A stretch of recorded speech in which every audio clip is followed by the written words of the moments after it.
কুমিরমোড়ায় Al Ihsan trust of ইমাম মুয়াজ্জিনের উদ্যোগে মানবিক সহায়তা কর্মসূচি অনুষ্ঠিত হলো। হুগলি জেলার কুমিরমোড়া এলাকায় আল ইহসান ট্রাস্ট অফ ইমাম মুয়াজ্জিনের উদ্যোগে দুস্থ ও অসহায় মানুষের পাশে দাঁড়ানোর এক মানবিক কর্মসূচি সফলভাবে অনুষ্ঠিত হলো। এই কর্মসূচির মাধ্যমে এলাকার দুস্থ মানুষদের মধ্যে শীতবস্ত্র বিতরণ, আত্মনির্ভরশীলতা গড়ে তোলার লক্ষ্যে সেলাই মেশিন বিতরণ এবং জীবিকা নির্বাহের সুবিধার্থে ভ্যান বিতরণ করা হয়। অনুষ্ঠানের প্রধান অতিথি হিসেবে উপস্থিত ছিলেন কলকাতা হাইকোর্টের বিশিষ্ট আইনজীবী অ্যাডভোকেট মোফাক্কেরুল ইসলাম সাহেব। তিনি তার বক্তব্যে বলেন, সমাজের পিছিয়ে পড়া মানুষদের পাশে দাঁড়ানোই প্রকৃত মানব সেবা। এই ধরনের উদ্যোগ সমাজে মানবিক মূল্যবোধকে আরও শক্তিশালী করে তোলে। বিশিষ্ট ব্যক্তিবর্গরা তাদের দৃষ্টিকোণ থেকে মানব সেবা ও সমাজ কল্যাণের গুরুত্ব তুলে ধরেন এবং আল ইহসান ট্রাস্ট অফ ইমাম মুয়াজ্জিনের এই মহতী উদ্যোগের ভূয়সী প্রশংসা করেন। এছাড়াও অনুষ্ঠানে বিভিন্ন বিশিষ্ট ব্যক্তিবর্গ, সমাজসেবী ও স্থানীয় গণ্যমান্য ব্যক্তিরা উপস্থিত ছিলেন। তাদের উপস্থিতি ও সহযোগিতায় অনুষ্ঠানটি আরও অর্থবহ হয়ে ওঠে। আল ইহসান ট্রাস্ট অফ ইমাম মুয়াজ্জিনের পক্ষ থেকে জানানো হয়, ভবিষ্যতেও এই ধরনের সমাজ কল্যাণমূলক কর্মসূচি অব্যাহত থাকবে, যাতে দুস্থ ও অসহায় মানুষদের জীবনযাত্রার মান উন্নত করা যায়। এই কর্মসূচির মাধ্যমে আবারও প্রমাণিত হলো সমাজের সার্বিক উন্নয়নের জন্য মানবিক উদ্যোগ ও সম্মিলিত প্রচেষ্টা কতটা গুরুত্বপূর্ণ। বিস্তারিত কভারেজ দেখুন আমাদের চ্যানেলের পর্দায়। ঠিক আছে, খুব আবেগপ্রবণ মুহূর্ত। সাধারণ মানুষ যখন একটা স্বপ্ন ভ্যান, হ্যাঁ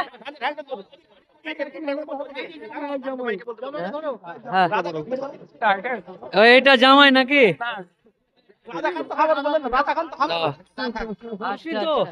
হ্যাঁ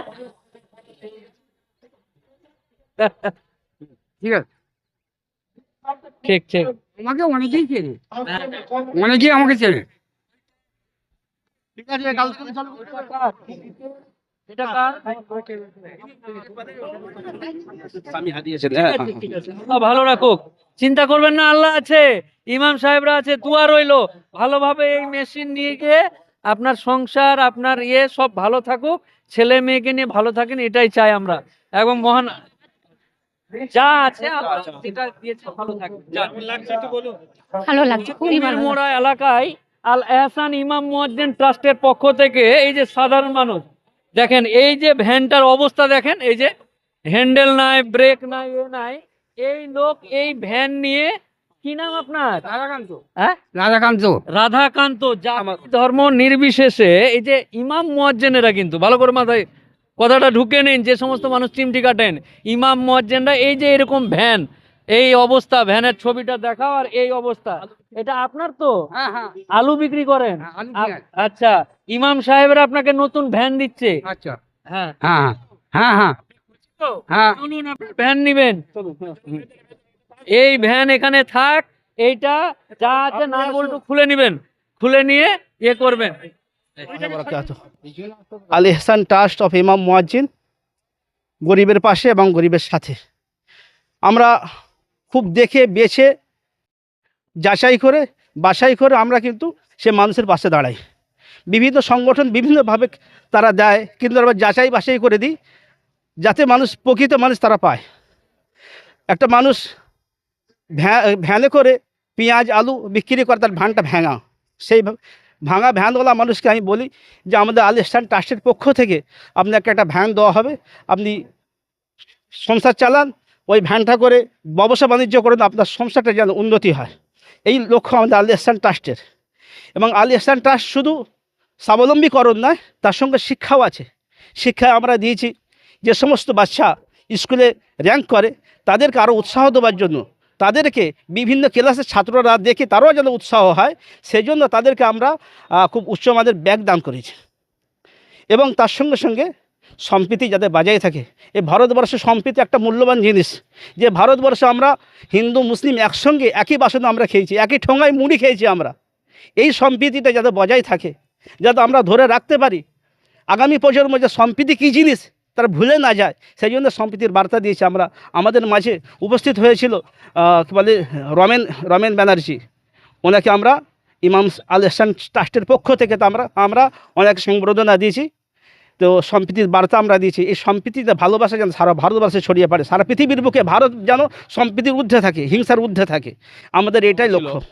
সম্প্রীতি আমাদের একটা উদ্দেশ্য ছিল, আমাদের আকাঙ্ক্ষা ছিল সমস্ত ধর্ম একসঙ্গে থাকবো, একসঙ্গে মিলেমিশে বাস করব, এবং আমরা সকলেই যাতে কোনো রকম ভেদাভেদ না করতে পারি। এবং সেই মতো আমরা আজকের অনুষ্ঠানে প্রোগ্রাম রেখেছিলাম। তার সঙ্গে আমাদের দান করেছি। সমস্ত দাদা যেভাবে যে উদ্দেশ্য নিয়ে আমাদের দান করেছে, অর্থগুলো দিয়েছেন, আমরা তাদের আশা করি তাদের অর্থটা আমি যথাযোগ্য যত স্থানে আমরা ব্যবহার করেছি।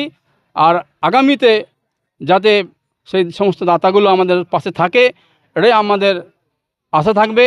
এই বলে আমি আমার মেম্বার হিসেবে আমি এটুকু বলতে চাই যে আজকে সকাল থেকে যে আপনারা অনেকেই হয়তো মিডিয়ার মাধ্যমে দেখেছেন যেভাবে দুস্থ মানুষদের পাশে আল ইহসান ট্রাস্ট দাঁড়িয়েছে। সকাল থেকে যে ফ্রি মেডিকেল ক্যাম্প ছিল এবং আমাদের প্রচুর কর্মসূচি, তার মধ্যে ছিল অসহায় দুস্থ মানুষদেরকে ট্রলি ভ্যান প্রদান এবং তার সাথে সাথে শীতবস্ত্র বিতরণ। এই যে সম্প্রীতির বার্তা, এবং শুধু তাই নয়, যারা আমাদের নিউ জেনারেশন যারা পড়াশুনো করছে, ফার্স্ট সেকেন্ড থার্ড যারা হয়েছে প্রাইমারি সেকশনে, তাদেরকে আমরা চেষ্টা করেছি সংবর্ধনা দেওয়ার।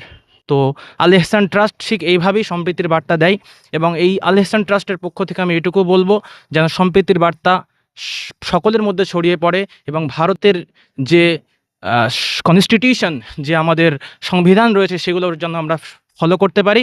এবং এই বলে আমি আমার সংক্ষিপ্ত বক্তব্য এখানে শেষ করছি। আল ইহসান ট্রাস্ট অফ ইমাম মুয়াজ্জিনের আমি একজন সদস্য। তো আমি এটাই বলবো, আমাদের এই যে প্রোগ্রাম, এই প্রোগ্রামে যারা সাপোর্ট করেছে, বিশেষ করে আজকে এই প্রোগ্রামের এমন একজন মেম্বার আছে, তিনি এই প্যান্ডেলটা পুরো দায়িত্ব নিয়েছেন। আরও এমন একজন মেম্বার আছে যিনি আমাদের এই কম্বল পিছনে যা দেখতে পাচ্ছেন, এত কম্বল আছে, একাই দিয়েছেন। তো এই যে মানুষের আগ্রহ, আমি চাই যে মানুষ আমাদের পাশে থাকুক সব সময়, তাহলে এরকম কাজ আমাদের করতে সুবিধা হবে। এটাই বলে আমি আমার বক্তব্য শেষ করছি। এবং আমি এই বার্তাটাই দিতে চাই, আজকের আমাদের যে সম্প্রীতি সভা ছিল, এখানে আমাদের মূল কয়েকটি উদ্দেশ্য ছিল। যেমন আমাদের দেশে খুব পরিস্থিতি খারাপের দিকে যাচ্ছে, আমরা সেটাকে হিন্দু মুসলমান জাতি বর্ণ নির্বিশেষে সবাই একরকমভাবে থাকতে চাই, তার একটা বার্তা যেমন দিতে চেয়েছি। অপরদিকে আমরা দিতে চেয়েছি যারা দরিদ্র অসহায় মানুষ, তারা কীভাবে উপার্জন করবে, তার রাস্তা কীভাবে করব, তার একটা দিক আমরা খেয়াল করেছি। এবং আমরা সমাজের বুকে আমাদের যে মানে সর্দার বা আমাদের প্রিয় নবী মোহাম্মদ রসুল্লাহ, তার আদর্শকেও আমরা সবার মাঝে ছড়িয়ে দিতে চেয়েছি। এটাই আমাদের সকলকে শুভেচ্ছা জানাই।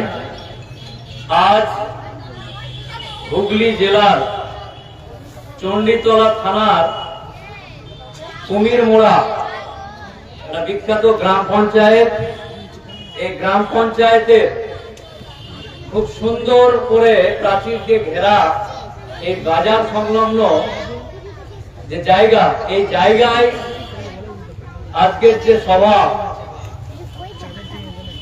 আল ইহসান ট্রাস্ট অফ ইমাম মুয়াজ্জিনদের পরিচালনায় অত্র এলাকার সাধারণ মানুষ জাতি ধর্ম নির্বিশেষে মঞ্চের সামনে বসে আছেন, এবং জাতি ধর্ম নির্বিশেষে ইমাম মুয়াজ্জিনদের যে ট্রাস্ট আল ইহসান ট্রাস্ট, এই ট্রাস্টের আয়োজন এবং আমন্ত্রণে এলাকার ইমাম সাহেব সহ গুণীমানী ব্যক্তি এবং পুরোহিত এবং এই এলাকার যে সমস্ত সমাজসেবী ভাইরা আছেন, ওনারা স্টেজে আছেন। আমার কলকাতা হাইকোর্টের সহকর্মী, আমার দাদা কাম বন্ধু মাসুম সর্দার সাহেব, অ্যাডভোকেট, কলকাতা হাইকোর্ট, তিনি আছেন। আমাদের সামনে সাংবাদিক ভাই ইকরামুল বাগানী, ইনসাফ বাংলা চ্যানেলের, SSTV চ্যানেলের আমার ভাই, তারা সকলে এখানে উপস্থিত আছে। দীর্ঘক্ষণ ধরে বক্তব্য চলছে। আমি এই মঞ্চ থেকে, এই মঞ্চের যারা আহ্বায়ক বা যারা পরিচালনা করেছেন, গল্প করতে করতে বা টিফিন সারতে সারতে ওনাদের একটা গল্প বা বক্তব্য ভালো লাগলো। সেই বক্তব্য, সেটাকে আমি ছোট্ট আকারে 2-3 মিনিটের অলরেডি ভিডিও করে পোস্ট করেছি, যেটা রাজ্যের প্রত্যেকটা সাধারণ মানুষকে ভালো লেগেছে এবং প্রচুর পরিমাণে শেয়ার এবং লাগছে। তো সেই বক্তব্যটা আমি আপনাদেরকে জানিয়ে দিই যে কি এমন একটা জিনিস কলকাতা হাইকোর্ট থেকে এসে গোটা দেশ, গোটা রাজ্য, বিভিন্ন ব্লক, বিভিন্ন জেলা ঘুরে এসে বড় বড় ইমাম সাহেব, মুরব্বী সাহেব, এলাকার গাজী সাহেব সকলের কথা বাদ দিয়ে এই এলাকায় এসে কি এমন কথা ভালো লাগলো আপনাদেরকেও সেই কথাটা জানাই। বর্তমান দিনে ব্রাদার ইসলাম, মুসলিম সম্প্রদায়ের মানুষ, ব্রাদার ইসলাম যারা আছেন, আমরা সবাই জানি এলাকার ইমাম সাহেবদেরকে আমরা, ইমাম এবং মুয়াজ্জিনদেরকে মহান আল্লাহ তাআলা যিনি সৃষ্টিকর্তা, এই পুরো কায়নাতের যিনি মালিক, তিনি ইমাম মুয়াজ্জিনদেরকে সম্মান দিয়েছে এবং নবীর পরে আর নবী আসবে না, তাই নবীদের বংশধর বা আত্মীয় হিসাবে তাদেরকে গণ্যিত করেছে। এটা আলহামদুলিল্লাহ।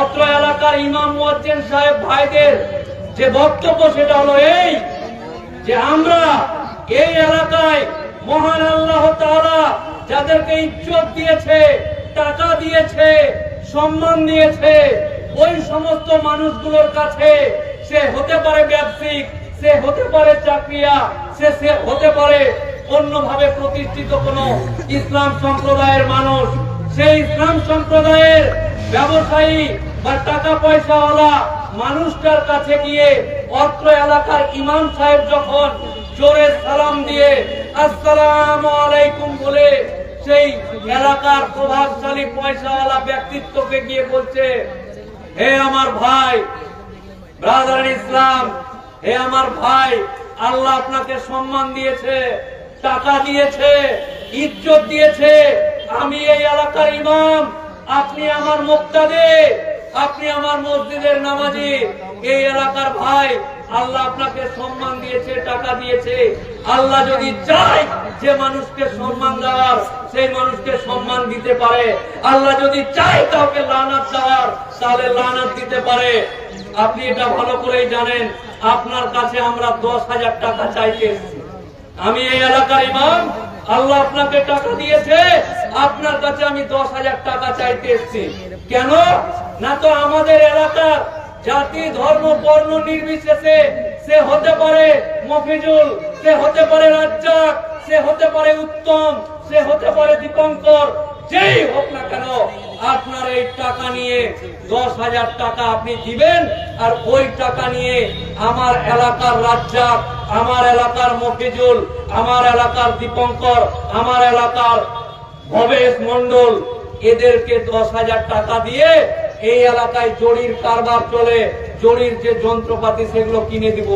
এই এলাকায় সেলাইয়ের কাজ হয়, একটা সেলাই মেশিন কিনে দিব। তার দুটো বাচ্চা নিয়ে আর্থিক সচ্ছলতার কারণে সে তার সংসার ঠিক মতো চালাতে পারে না। ঠিক তখনই আমি আর আপনি যদি পকেটে হাত দিয়ে ওই ব্যক্তির কাছে টাকা চাইতে চাই, সে যদি কুটকাচালি করে বা উকিলটাকে দিব, উকিলটা যদি খেয়ে নেয়, বলা যায় না, এটা মনে নাও দিতে পারে। টাকা চাইতে সেই টাকাটা ওনার নিয়ে গিয়ে বাইরে চায়ের দোকানে খেয়ে নিতে পারে। এই সংশয়, মানুষ দান করতে ওস্তাদ। আল্লাহর কসম, আল্লাহি আল্লাহর কসম খেয়ে আমি বলছি, ভারতবর্ষের বিভিন্ন জায়গায় ঘুরে এই কম বয়সে যে অভিজ্ঞতা হয়েছে, মানুষ দান করতে এত পটু, আপনার অনেকেই জানা নেই যে মানুষ দান করতে এত ওস্তাদ, এত দান করতে ভালোবাসে মানুষ। কিন্তু আমরা দানটাকে ঠিক মতো নিতে পারি না। আমি যদি কাউকে গিয়ে বলি 10,000 টাকা দান করেন, অমুককে দিব, তাহলে ওর মনে সংশয় জাগবে যে এই জায়গাটায় বা টাকাটা সঠিক জায়গায় যাচ্ছে কিনা। কিন্তু কোন মানুষ যদি সমাজ সেবা করে, কোন মানুষ যদি অরিজিনালি কোন ভালো কাজ করে, তাহলে হাজার হাজার মানুষ তার সাথে চলে আসে। কিন্তু আমি বোঝাতে অক্ষম যে আমি কোনো ভালো কাজ করছি। ঠিক তেমনি মহান আল্লাহ তাআলা যারা ভালো কাজ করছে তাদেরকে, মানুষকে যেন বোঝাতে সক্ষম করে। বলুন আমিন। তো যেটা মূল বক্তব্য ছিল যে এই এলাকার ধনী ব্যক্তিটার কাছ থেকে 10,000 টাকা চাঁদা নিয়ে এই এলাকার দীপঙ্কর, এই এলাকার মফিজুলকে উনারা কিনে দিবে।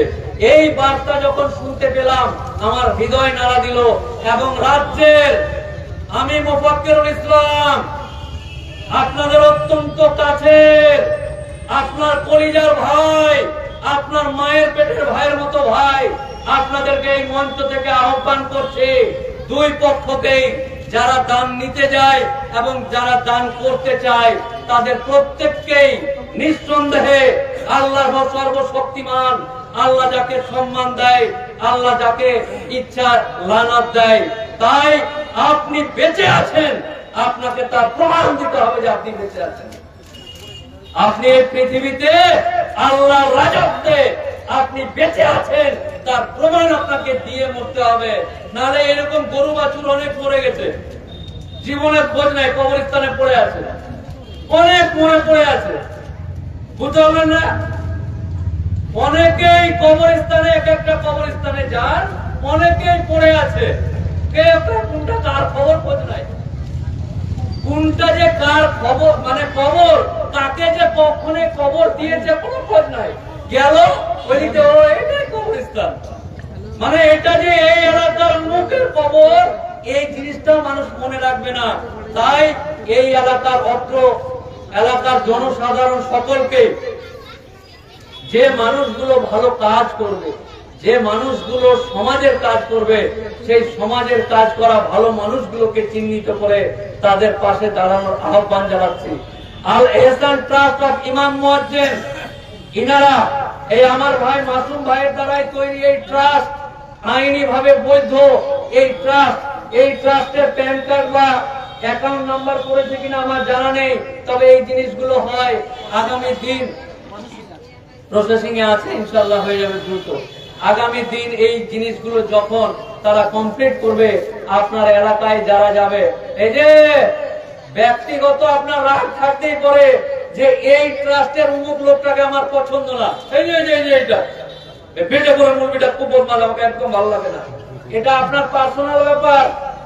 চাচাজি, বাবাজি, মুরব্বী, এটা আপনার পার্সোনাল ব্যাপার যে এমুক ট্রাস্টের 12 জনের মধ্যে তুমুকের সাথে আপনার ব্যক্তিগত রাগ বা পার্সোনাল কোন কারণ থাকতে পারে, বা আপনার পার্সোনাল পছন্দ না হতে পারে, কিন্তু এই পুরো ট্রাস্টকে আপনাকে ট্রাস্টের জায়গায় আনতে হবে। হতেই পারে মানুষ, আমরা রক্ত মাংসের তৈরি, আপনার সাথে আমার পছন্দ না, এই ভাইয়ের সাথে আপনার পছন্দ, এই ভাইয়ের দ্বারাই উপকার হবে।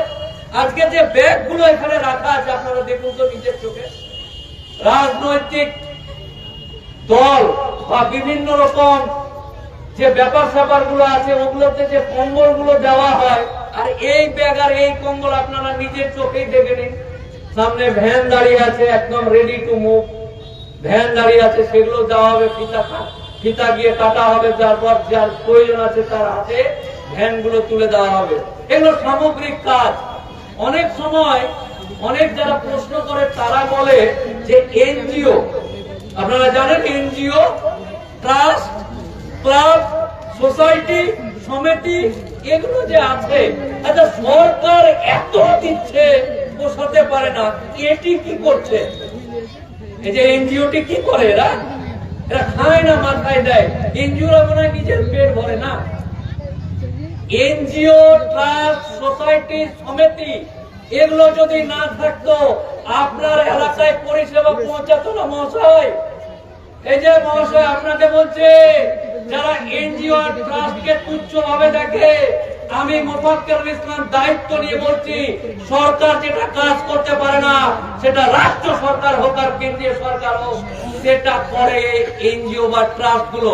একটা উদাহরণ দিয়ে দিই, কি করে? করোনার সময় ভাইরাস, করোনা ভাইরাসের সময় টিকা, আমার এলাকার চাচি কিছুতেই নিবে না। আমার এলাকার চাচি আল্লাহ আছে, এই যে আমার এলাকার চাচিকে ভ্যাকসিন কেউ দেওয়াতে পারবে না, টিকা। এই ভ্যাকসিনটা এই এলাকাকে উদাহরণ দিলাম। এনজিও বা ট্রাস্ট যদি না থাকে তাহলে সরকার বিকল হয়ে যাবে। আমি মোফাক্কেরুল ইসলাম এই মঞ্চ থেকে বলছি, সমাজের তৃণমূল স্তরে, তৃণমূল পার্টি না, তৃণমূল স্তর মানে একদম গ্রাম ঘরোয়া লেভেল পর্যন্ত পৌঁছাতে এই সমস্ত ট্রাস্ট বা সমিতির লোকেরা কাজ করে নিঃস্বার্থে। এলাকার বাবাজি মুরব্বী, কিছু কিছু মানুষ আছে। আচ্ছা, আপনারা ওয়াকফ সম্পত্তি সম্বন্ধে জানেন? যে সম্পত্তিটা আল্লাহর রাহে, যে সম্পত্তিটা আল্লাহর রাহে দান করে দেয়, উৎসর্গ করে দেয়, এই সম্পত্তিটাকে বলে ওয়াকফ সম্পত্তি। ঠিক তেমনই দেখবেন কিছু কিছু এলাকায় কিছু মানুষ আছে, কোনো পার্টি নাই, টুটি নাই, নিজের বেটা বেটি হেটা হেটি কেটা কেটি বাদ দিয়ে জাত, সমাজ, দেশ, গ্রাম, এলাকা কিভাবে উন্নতি করবে সেই রকম কিছু মানুষও আছে। সব বাদ দিয়ে এগুলা করে বেড়ায়, নিজের খেয়ে বনের মোষ তাড়িয়ে বেড়ায়, এরকম লোক আছে। আপনার কাছে আর আমার কাছে ওটা মনে হয় যে এই লোকটার কোনো কাজ নাই। আমার খালার অসুখ আছে, একে রাত 12টায় ডাকলে নিজের চাস্তো ভাই যাবে না, ওকে ডাকলেই ফোন করে চলে গেল, এই অ্যাম্বুলেন্স, হ্যাঁ ভ্যান ট্যান নিয়ে একবারে হসপিটাল গিয়ে বসে আছে মশার কামড় খাচ্ছে।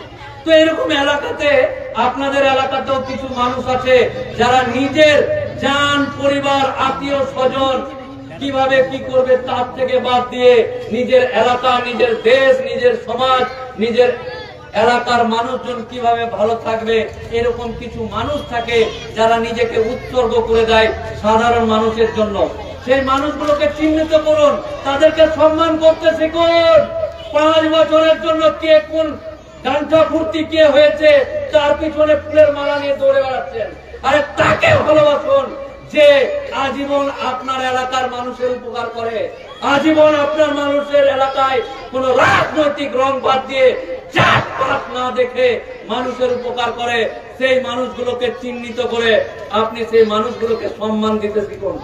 স্টেজ বানান, সম্মান দিন, তাদেরকে উৎসাহ দিন, আর্থিকভাবে সহযোগিতা করুন। তারা না থাকলে আপনার ছেড়ে যাওয়া প্রজন্ম, যেগুলো কচি কচি বাচ্চা আসছে, তাদের আগামী দিন কিভাবে আসছে আপনার ধারণা নেই? এই এলাকার মানুষের ধারণা নেই? এসআইআর নিয়ে আজকে এখানে যা লোক আছে তার 36 গুণ বেশি ভিডিও অফিসে বাইক আর গাড়ি নিয়ে গেঞ্জাম করে বসে আছে। কেন বসে আছে? কে এরা? কারা এরা? এরা বাংলাদেশ থেকে আসা বা মায়ানমার থেকে আসা রোহিঙ্গা বা বাংলাদেশি নাকি? নিজের দেশে নিজের বাপ দাদু 14 গোষ্ঠী যেখানে জন্ম, তারা নিজের কাগজপত্র দেখিয়ে তাদেরকে প্রমাণ করতে হচ্ছে আজকে ভারতবাসী কি না, বা ভোটার কার্ডে তার নাম থাকবে কিনা। এগুলো তো আপনি নিজে দেখছেন। তো এরকম দেশ।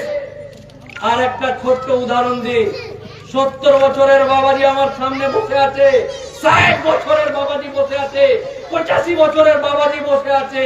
বাবাজি, আপনার যখন বয়স 20 বছর ছিল কেমন ছিল চণ্ডীতলা? আপনার যখন, আপনি এখন কত? 70। আপনি যখন 20 বছরের যুবক ছিলেন, হালকা হালকা মদ জাগেছিল, হালকা হালকা চুল এবং দাড়ি গেজেছিল, তখন চণ্ডীতলাটা কেমন ছিল? ডানকুনিটা কেমন ছিল? হুগলিটা কেমন ছিল? ফুরফুরাটা কেমন ছিল? এই এলাকা কুমোরটলাটা কেমন ছিল? আপনাকে প্রশ্ন করছে, রাত্রে গিয়ে ভাবুন, চিত হয়ে শুয়ে যান, আকাশের দিকে মুখ তাকিয়ে আপনি ভাবুন যে আপনার 20 বছর বয়স ছিল, তখন আপনি যে এলাকা দিয়ে হাঁটতেন ওই এলাকার মানুষ বলতো ওই এলাকার মফিজুল এসে সরে যা।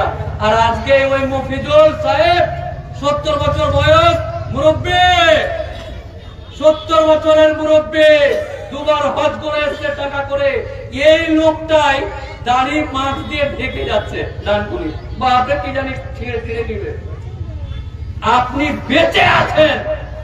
আপনাকে বলছি বাবাজি, আজকে রাত্রে গিয়ে ভাববেন, দেশ আর সমাজ নিয়ে ভাববেন না, মানে আপনাকে ভাবতে বাধ্য আপনার বাপ ভাবতে, আপনি ভাববেন না, মানে আপনি দেশ আর সমাজ নিয়ে আপনি ভাববেন না। কেন কেন ভাববেন না? আপনি, আপনার ছেলে, আপনার নাতি এই দেশে বাস করবে, আপনি ভাববেন না? অবশ্যই আপনাকে ভাবতে হবে। আপনি বাড়িতে গিয়ে চিত হয়ে শুয়ে আকাশের দিকে মুখটা করে ভাববেন যে যেই দিন আপনি যুবক ছিলেন আজকের পরিস্থিতি আর সেই দিনের পরিস্থিতি কি হলো। কি করলেন আপনি? এই যৌবনটা কার পাছায় তেল দিলেন? কিভাবে ঘুরলেন যে আপনার ছেলেকে জামা কাপড় খুলে প্রমাণ দিতে হচ্ছে যে কে আপনি বেঁচে আছেন। আপনি আপনি আপনি আপনি আপনি আপনি বেঁচেই আছেন, এখনো জিন্দা আছেন, মরেননি আপনি, আপনি কবরে যাননি। আপনি না যাওয়াতেই আপনার ছেলেকে, আপনার নাতিকে, আপনার আগামী প্রজন্মকে কিভাবে চলছে পরিস্থিতিগুলো জানেন না। তাহলে আপনি যে কালকে মরে যাবেন, একটা পা কবরে আছে আপনার, কখন যে আজরাইল এসে বলবে হয়ে গেছে চল, চল হয়ে গেছে চল। তো এই যে আপনি যে চলে যাবেন, তো কাকে রেখে যাচ্ছেন? কিরকম পরিস্থিতি রেখে যাচ্ছেন, কিরকম দেশ রেখে যাচ্ছেন, কিরকম সমাজ রেখে যাচ্ছেন, কিরকম এলাকা রেখে যাচ্ছেন? যুবক, এটা গেল আমার বাবাজি মুরব্বীদের উপর বক্তব্য না। এখনো আমার দেশে, আমার এলাকাতে, আমার হুগলিতে, আমার ডানকুনিতে মুসলিম সম্প্রদায়ের মানুষ বাপ বেটা একসাথে চা খায় না, বাপ বেটা একসাথে সিগারেট খায় না, বাপ বেটা একসাথে মদ খায় না। এখনো আমরা মুরব্বী বা বাবাজি যারা আসে যদি দড়ি থেকে, তাহলে দূরে সরে যায়, এখনো সম্মান করি মুরব্বীদের, বুজুর্গদের, বাবাজিদের। বাবাজি, ভুল করেছেন আপনি, মানেন আর না মানেন কিচ্ছু যায় আসে না। ভুল করেছেন করেছেন করেছেন, কিভাবে সময় কাটালেন যে আজকে এরকম পরিস্থিতি আমাকে করতে হচ্ছে? কেন আমার ছেলেকে বলবে? কেন আপনি বেঁচে আছেন এখনো? অতএব কি ভুল করেছেন রাত্রে গিয়ে ভাববেন, এবং আগামী দিন আপনার এলাকার যুবকদেরকে নিয়ে, কারণ যেহেতু আমরা বাবাজি এলাকার মুরব্বীদেরকে সম্মান করি, তার মানে আপনি যা বলবেন আমরা এখনো তার। অতএব দায়িত্ব নিতে হবে সুন্দর সমাজ গঠনের।